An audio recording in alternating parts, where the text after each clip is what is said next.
हरि शरणं हरि शरणं हरि शरणं हरि शरणं। जय श्री कृष्ण। संडे सत्संग में सभी का स्वागत है। गुरुदेव और कृष्ण को याद करते हुए शुरू करते हैं आज का सत्संग।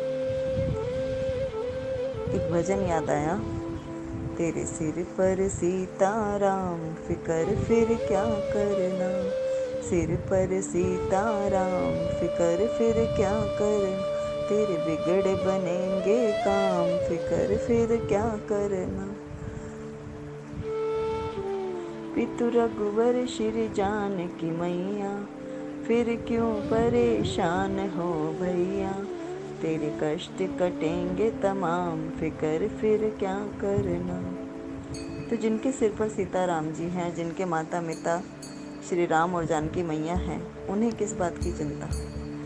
जिस तरह एक नन्हा बालक होता है, जब संसार में आता है, सिर पर माता पिता का साया है, माता बच्चे का पालन पोषण, उसको खिलाना पिलाना, उसको संस्कार देती है, उसका सारे कार्य करती है, उसका मलमूत्र साफ करती है, उसको चलना उठना बैठना सब सिखाती है।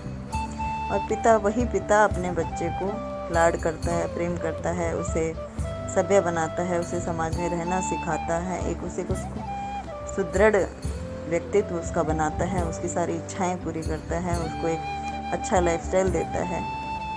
तो माता पिता एक बच्चे के जीवन के लिए एक अहम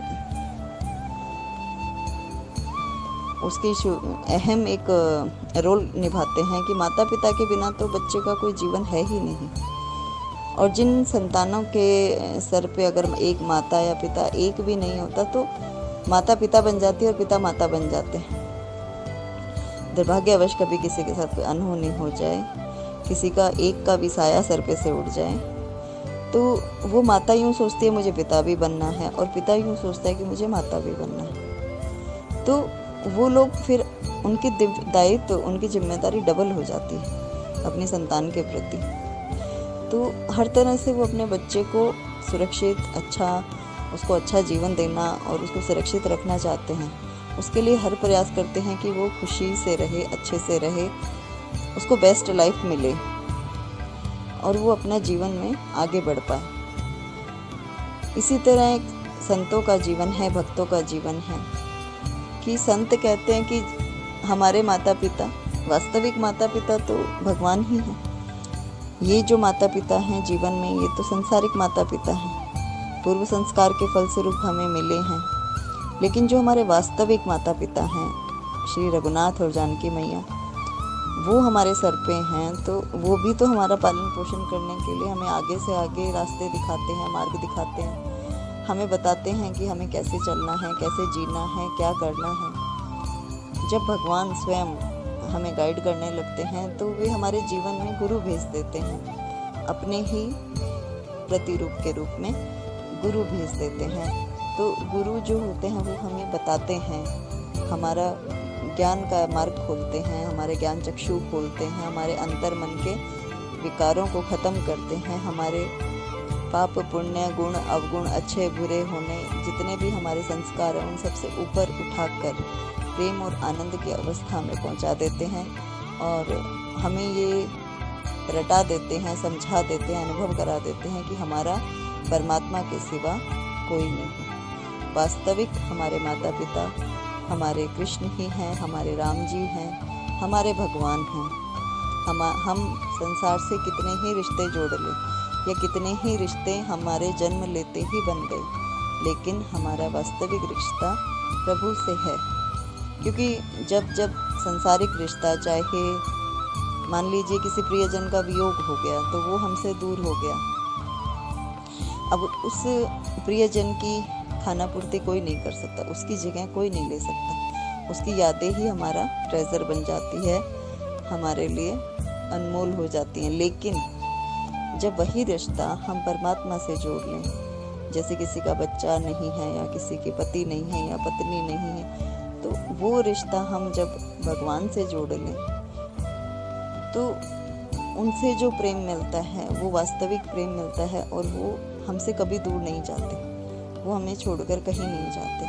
अगर वो भाव जो उस जीवात्मा में था, जो प्रियजन हमसे दूर चला गया, वही भाव, सेम भाव हमारा हरि से हो जाए, तो परमात्मा भी उस रिश्ते की लाज रखने, उसका सम्मान रखने के लिए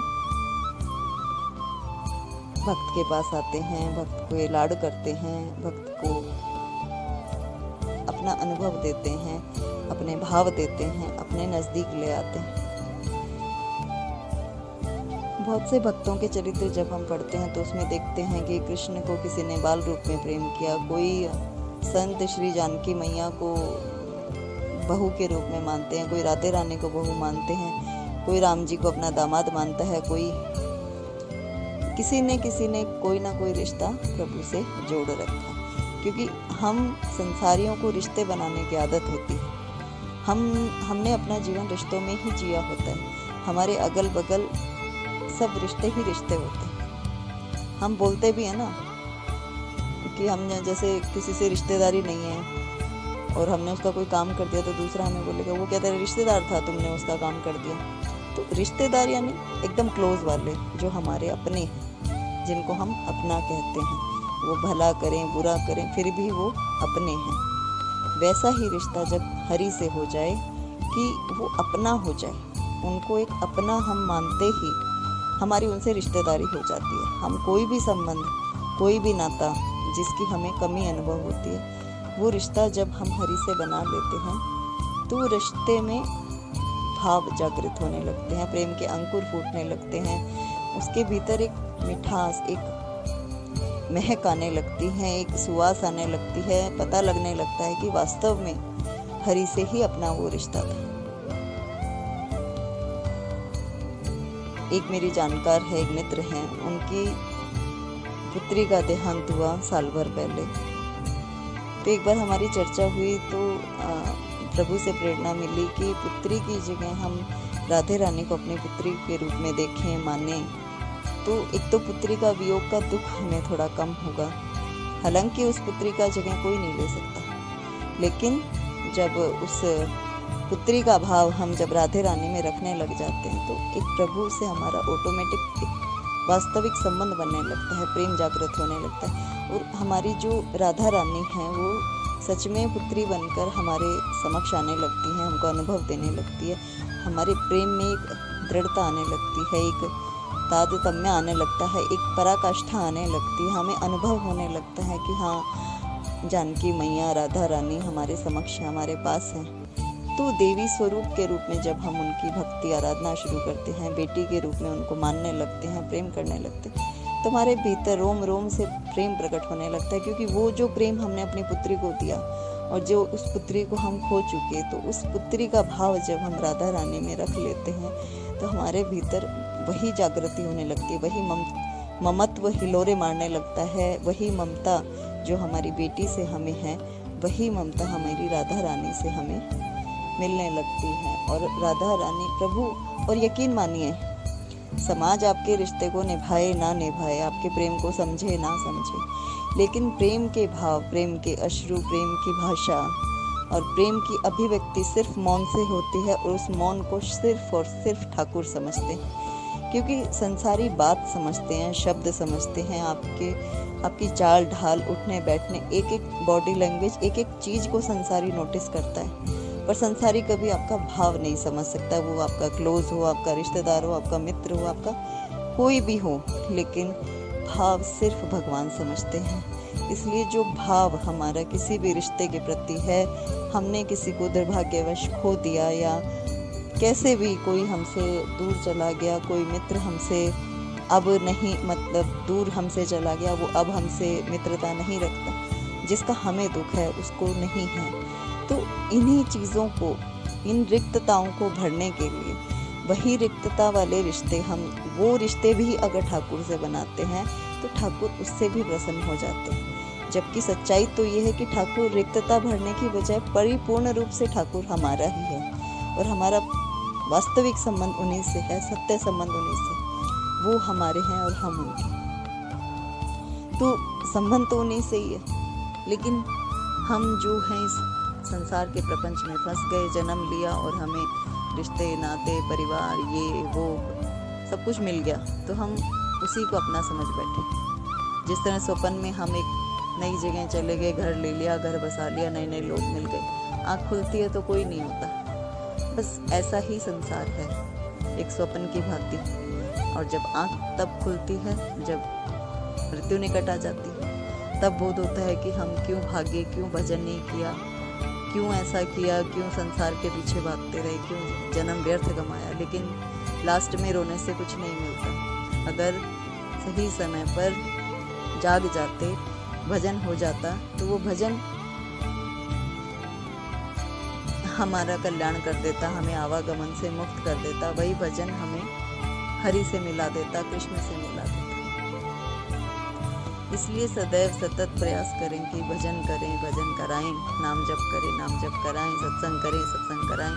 जो हमसे बन पाए, ईश्वर जैसा हमें भाव दे, वो हम करते रहें और गाते रहें। हम तुम्हारे थे प्रभु जी, तुम हमारे हो, हम तुम्हारे ही रहेंगे, हो मेरे प्रियतम।